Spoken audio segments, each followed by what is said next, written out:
Володимир Зеленський, він ще на початку, після одразу своєї інавгурації, десь за тиждень він зібрав таку закриту зустріч з журналістами. І там його спитали про його ставлення до мовних квот, перепрошую, які впровадив Петро Порошенко. І вони спитали, що будуть з цим робити. Володимир Зеленський відповів на це, що він не буде це скасовувати, утім зменшить відсотки. Тобто трошечки зменшить, там, здається, 70 на 30. 75 на 25. Або 70, да, я можу помилятися.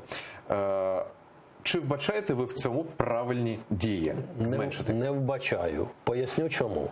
У 1989 році було прийнято закон про мови Української РСР, яким було передбачено через 25 років перейти 100% в усіх сферах, екзаменах на українську мову. Скільки років пройшло? Уже 30 років. Скільки треба років, щоб зрозуміти, що треба вивчити? Людям давали час, шанс.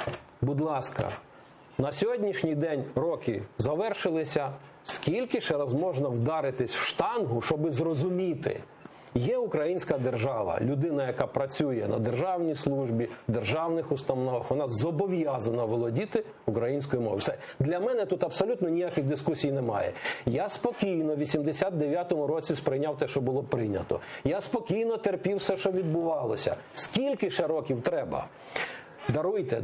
30 років – це півтора покоління. 20 років – це політично зріле покоління. 20 років, зараз вже півтора. Скоро буде друге покоління, яке міняє український політикум. І за цей час не зрозуміти, що держава тільки тоді може забезпечити свій суверенітет, коли вона ідентифікується по мові, ну це треба бути геніальним.